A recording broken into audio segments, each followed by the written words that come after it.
bird on a tree. I'm just sitting here. I got time. It's clear to see. From up here, the world seems small. We can sit together. It's so beautiful, you and me. We meant to be in the great outdoors, forever free.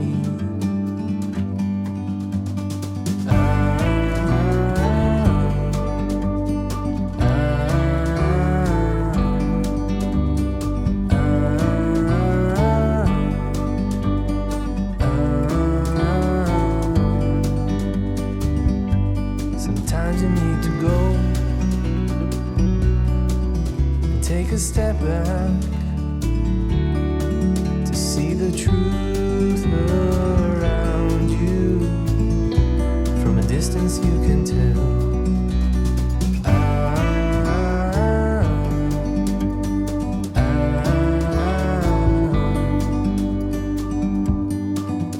You and me were meant to be in the great outdoors, forever free. You and me, meant to be in the great outdoors, forever free.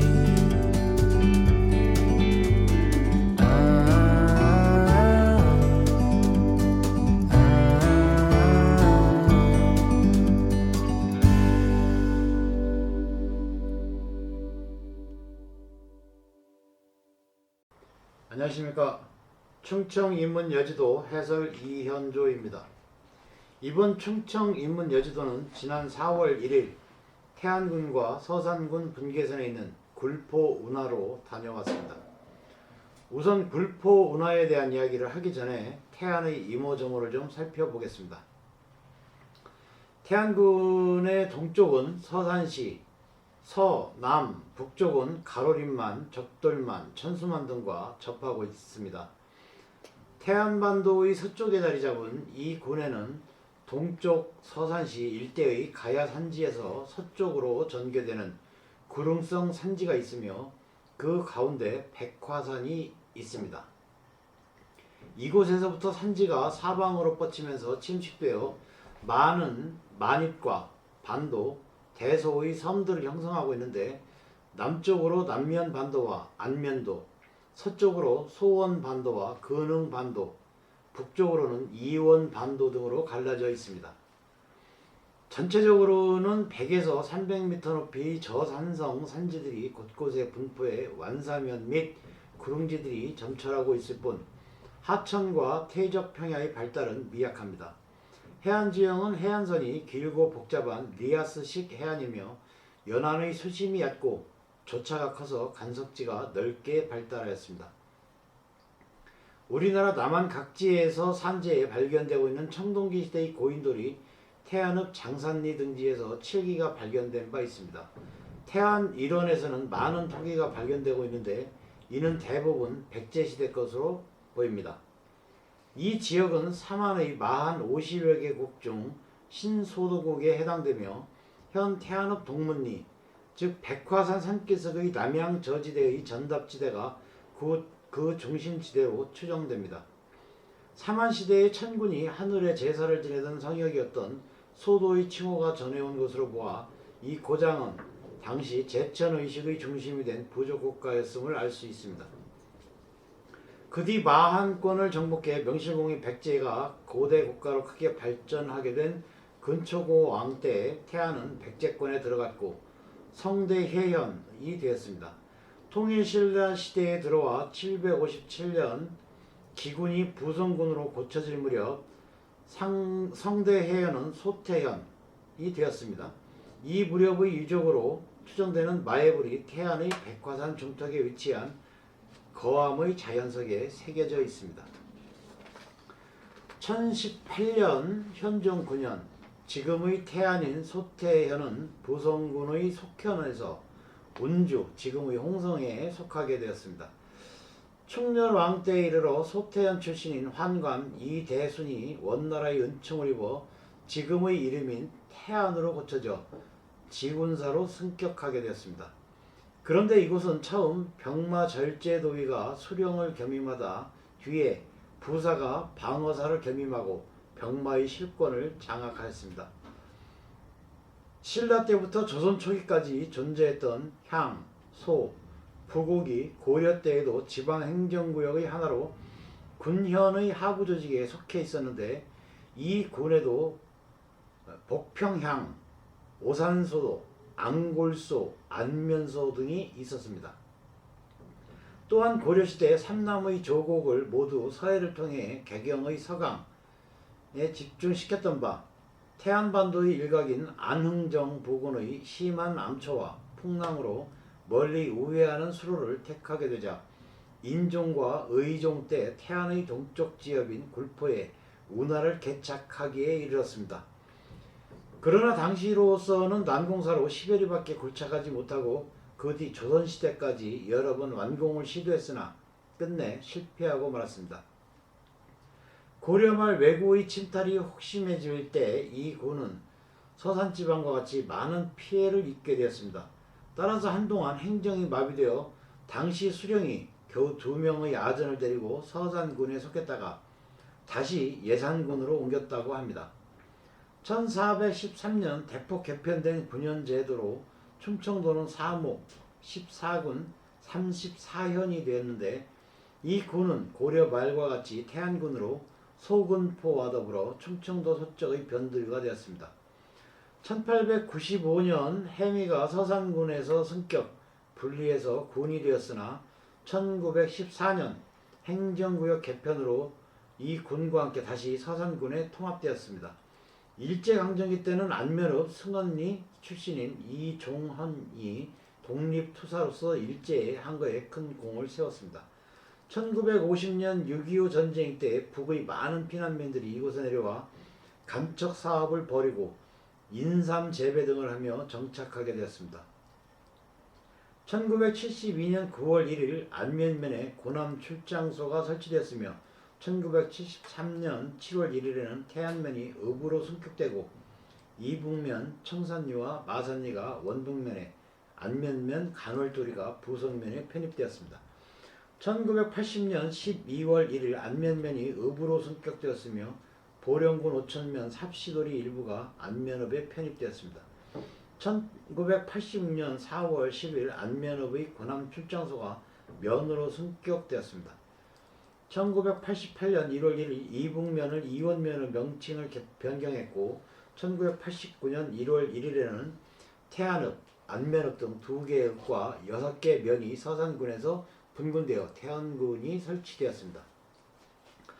태안군의 유물과 유적을 살펴보면 태안읍 장산리, 고남면, 고남리 일대에 남방식 고인돌이 남아있고 안면읍 시리아리와 근흥면 신진도리에는 조개무지가 각각 발견되고 석기류가 출토되었습니다.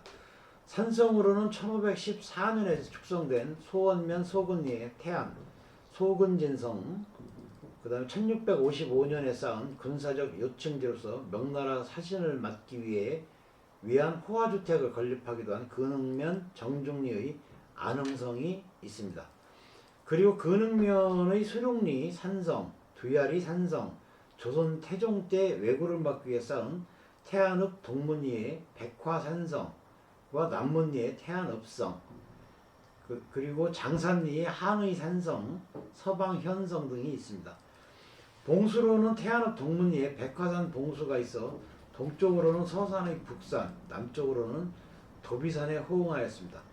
안흥성 내의 태국사 옆에는 망해루라는 누각이 있어 해상의 절경을 조망하고 해구의 출물까지도 감시했다고 합니다. 불교 문화재로는 태안읍 동문리의 태안 동문리 마예 삼둔불 입상과 태안 동문리 석탑, 태안 남문리 5층 석탑이 있습니다. 그리고 상옥리에 흥주사 만세루 흥주사 3층 석탑, 남면에 몽산리 석가열의 좌상, 해남사지 안파사지 등이 있습니다. 유교문화재로는 태안읍 동문리에 태안향교와 남면 양잠리에 숭의사가 있습니다. 그 밖에 남문리 태안모계당, 근흥면 안길이의 안양사, 원북면 반계리의 이종일 선생 생가지와 태안읍의 태안 상옥리 최시댁이 있습니다. 그리고 중국 사신들이 안흥항으로 들어올 때 쉬어가기도 한 태안읍 동문리 경희정이 있습니다. 황도리에는 황도 분기 풍어제에, 소원면 소근리에는 태안 설의설경이 전승되고 있습니다. 한편 안면읍 승원리에는 안면도의 모감주나무 굴라 태안 내파수도, 안면읍의 태안 승원리 상여가 있습니다. 근흥면의 난도 일원에는 태안 난도 괭이갈매기 번식지가 있습니다. 원분면 신두리에는 우리가 너무나 잘 알고 있는 신두리 사구가 있습니다. 다음은 태안의 교육과 문화를 살펴보도록 하겠습니다. 이 군에는 고려 말엽부터 교육기관이 설치된 것을 알 수 있습니다. 태안군 신학기에 따르면 1350년 외구의 침입으로 학당이 소실되었다고 하여 그 이전에 이미 교육기관이 설치되어 있었음을 단적으로 입증해 줍니다. 그 뒤 1390년에 다시 학당을 설치했으나 본래의 모습대로 복구되지는 못했습니다. 이어서 1407년에 문묘, 양모, 강당 등을 짓고 학생을 교육했다고 하는데, 이것이 오늘의 태안양교로서 대원군의 서원철폐령이 내려질 때까지 많은 유생을 배출하였습니다. 세기 초엽 기울어가는 나라의 명운을 바로잡기 위해 뜻있는 인사들의 구국운동이 여러 같이 일어날 때 태안군에서도 새로운 근대 교육기관이 설치되었습니다. 1906년 안면읍의 유지들이 모여 구국운동에 앞장설 것을 결의하고 그 실천 방법으로 우선 학교를 세워 남녀 청소년들에게 신교육을 하기로 다짐했습니다. 이 결의에 따라 김병년을 중심으로 안면읍에 광영학교를 세워 이것이 태안군 내 근대학교 설립의 효시가 되었습니다. 사학광영학교와 태안의 화양의숙 등이 설립되었고, 광영학교는 10여 년간 많은 인재를 육성하다 일제히 탄압으로 안면국민학교로 개편되었습니다. 1907년에 설립된 화양의숙은 당시 서산 군수였던 이기상이 자기 고향인 태안읍 남문리에 세우고 영어, 일본어, 산수 등의 신학문을 가르쳤습니다. 그러나 1920년에 폐교되어 태안군에 설립된 사교육기관은 공립학교로 흡수되거나 개편되거나 폐교되어 완전히 자취를 감추었습니다. 최초의 공립학교는 1911년 태안초등학교이며 광복 이전까지 13개교가 설립되었습니다. 1945년 광복 후 초등학교가 36개교 증설되었다가 2015년 현재 교육기관으로는 초등학교 19개교, 중학교 8개교, 고등학교 4개교가 있습니다. 문화공간으로는 일반 공연장과 실내 체육관이 있습니다. 1979년에 설립된 태안향토문화연구소는 각종 문화재를 조사, 발굴, 연구함으로써 지역사회 발전에 크게 공헌하고 있으며 군민의 행사에는 태안문화재를 열어 군민화합을 다지기도 합니다. 그러면 요즘 태안군의 안면도가 굉장히 관광으로 각광을 받고 있는데, 자, 관광 쪽을 살펴보도록 하겠습니다. 태안군은 해안국립공원에 속해 있어서 해안경관이 수려하고 여러 해수욕장들과 많은 역사적, 유적과 유물들이 있어서 연중 많은 관광객이 다녀가고 있습니다. 관광 코스로는 태안읍 코스로서 남면, 안면읍 코스, 그 다음에 소원면 코스, 근흥면 코스, 원북면 코스 등이 있습니다.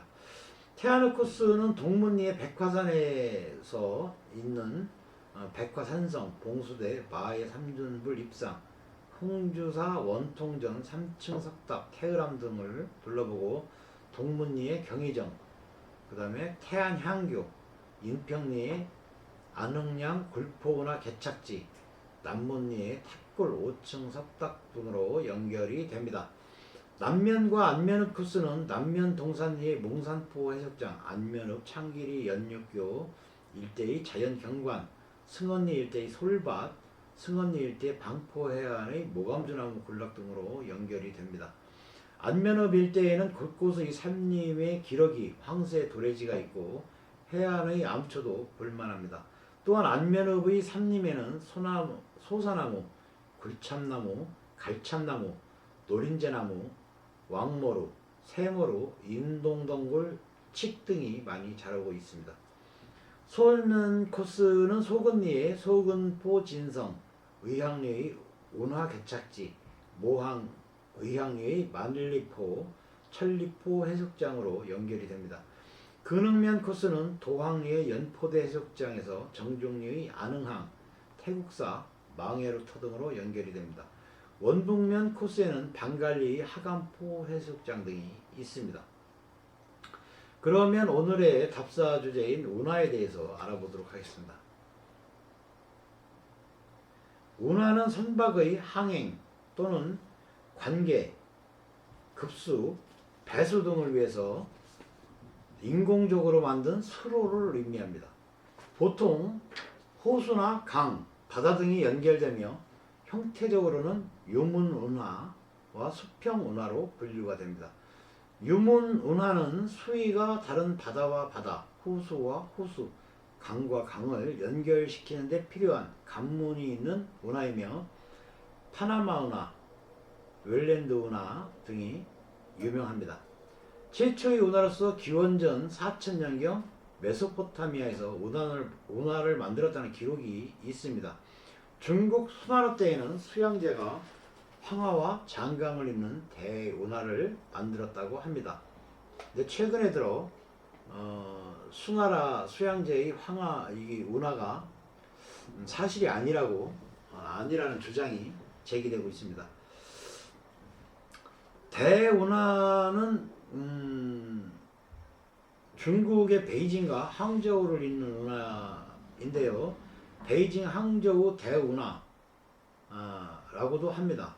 대운하의 시작은 기원전 5세기 또는 7세기로 보기도 하지만 일반적으로 수나라 양제가 7세기에 시작했다고 하며 원나라 쿠빌라이 칸 시기 개수했고 명나라 영락제 시기 완성했다고 합니다.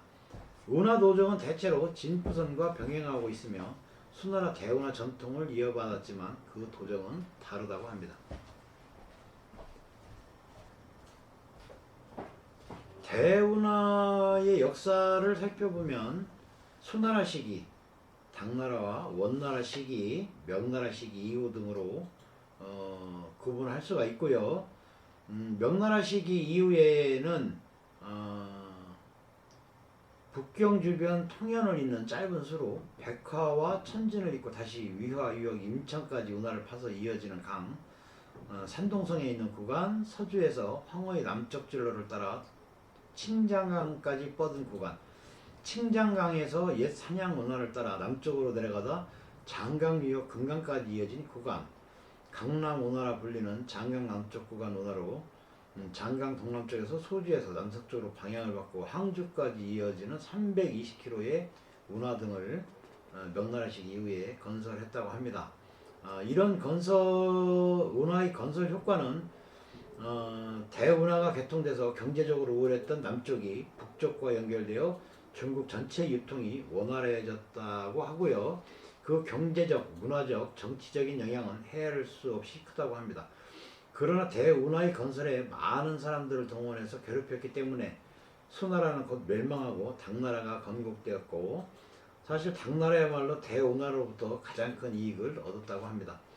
자체 생산력으로는 식량을 충당할 수 없었던 장안이 식량을 공급받을 수 있었던 것은 대운하를 통한 물자 수송 덕분이었다고 하네요. 대운하의 개통으로 말미암아 개봉이 교통의 중심지로 부상하여 경제적인 중요성이 높아지고 이후 북송의 수도가 되었다고 합니다. 개봉성의 성곽 중심을 운하가 관통하고 있었다고 하네요.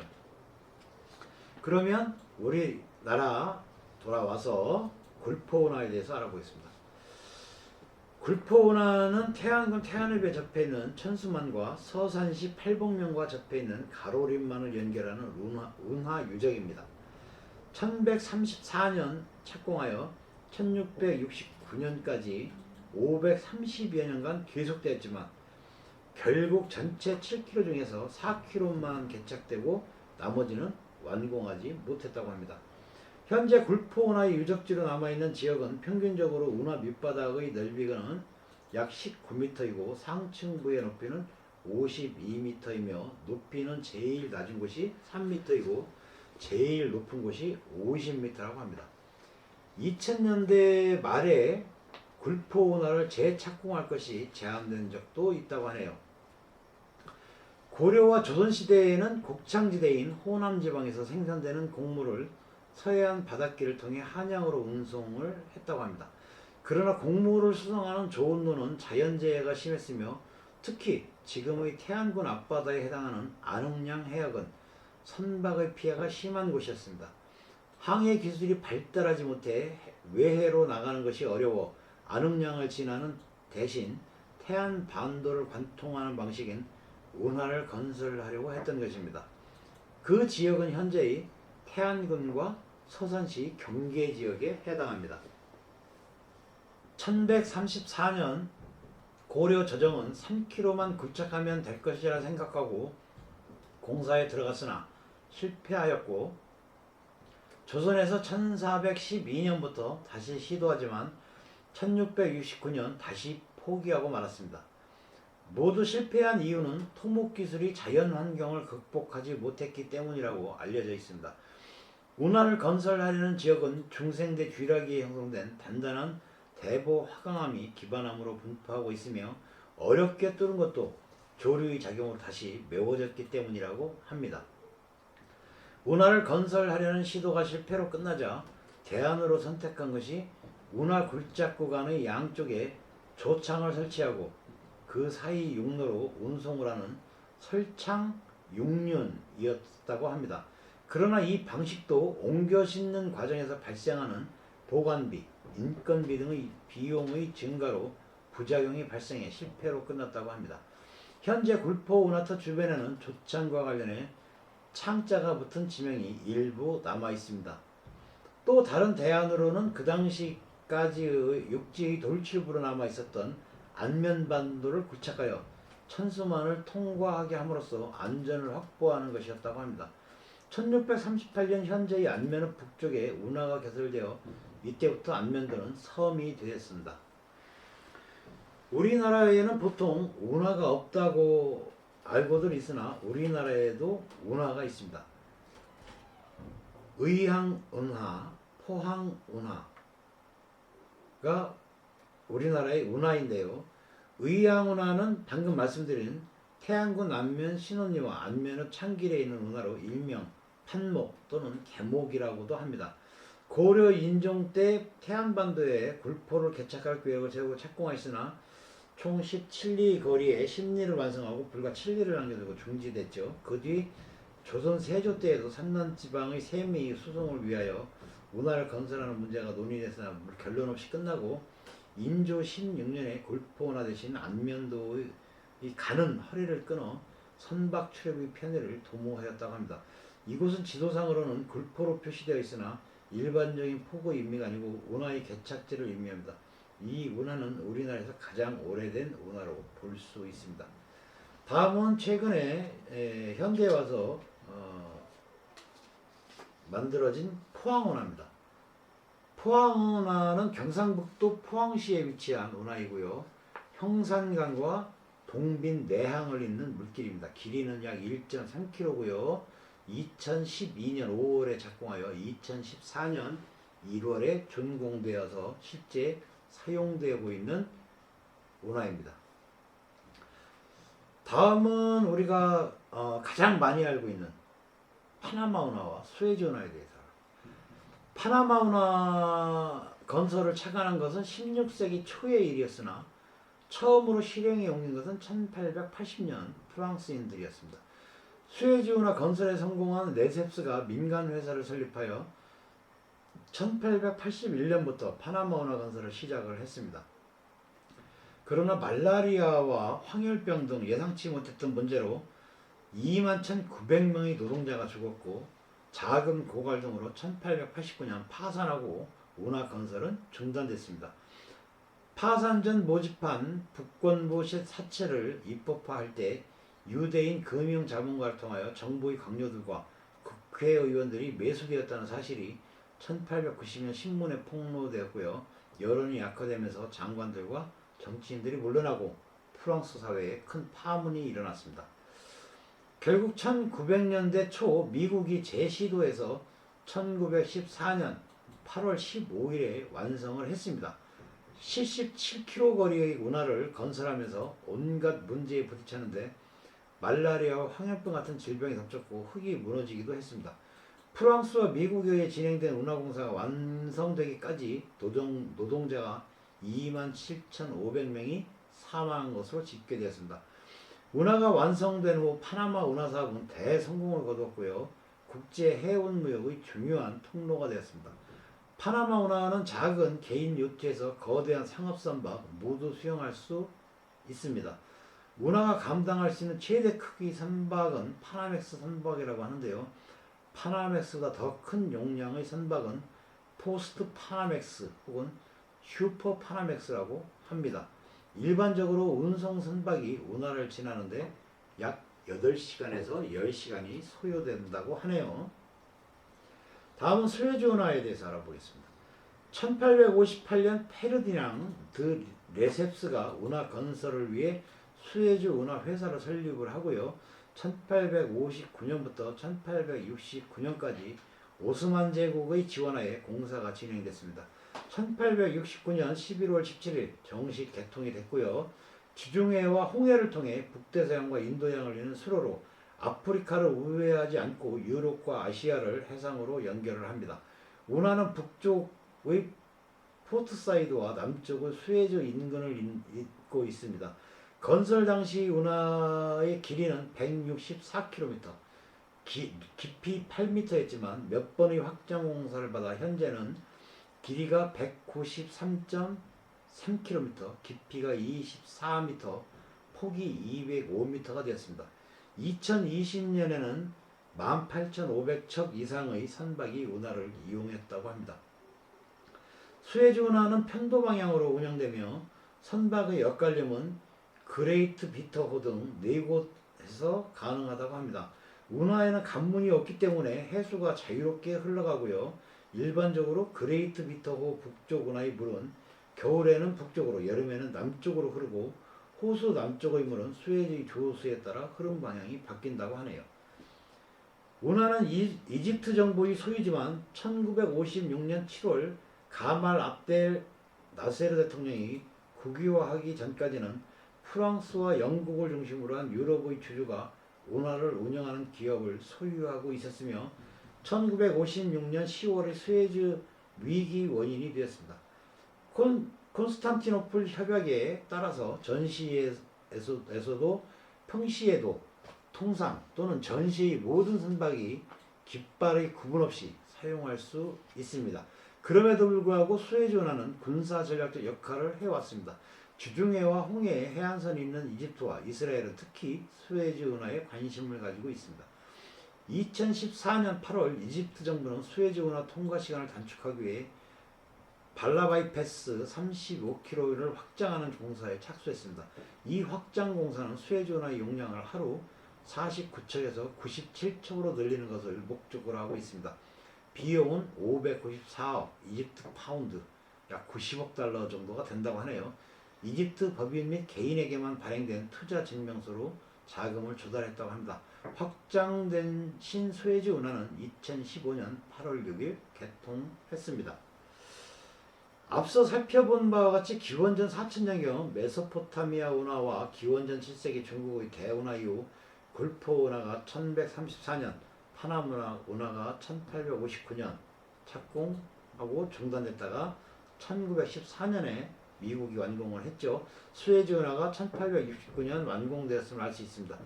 골포 운하는 파나마 운하와 수에즈 운하보다 700년이나 앞서 세계적인 운하를 완공할 수 있었던 역사적인 사건이었음을 알 수 있습니다.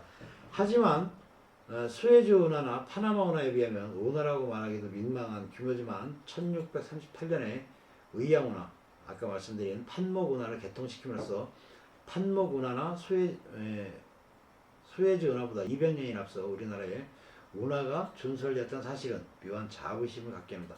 오늘날 많은 사람들이 조선시대에는 이렇다 할 과학이나 기술이 없는 미개한 사회로 알고 있는 자기 폄하적 역사인식이 얼마나 그릇된 것인지를 단적으로 보여주는 역사적 사건임을 알 수 있습니다. 아직도 일제 식민사관의 침대 후 우리 민족의 우수성을 폄하하시는 분들은 꼭 한번 굴포운하를 답사하시길 추천합니다. 오늘 충청인문 여지도 태안 굴포운하 해설은 여기서 마치겠습니다. 시청해 주셔서 감사합니다.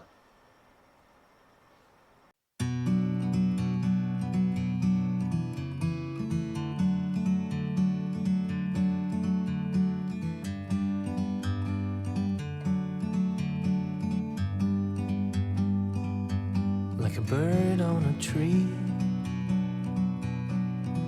I'm just sitting here. I got time, it's clear to see. From up here, the world seems small. We can sit together. It's so beautiful, you and me. We meant to be in the great outdoors, forever free.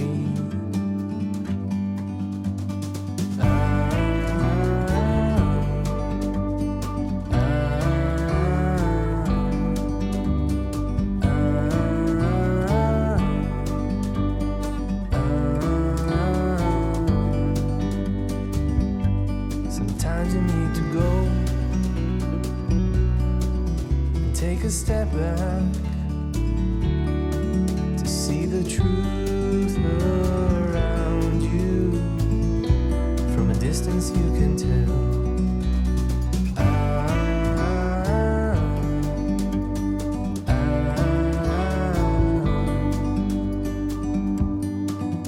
You and me were meant to be.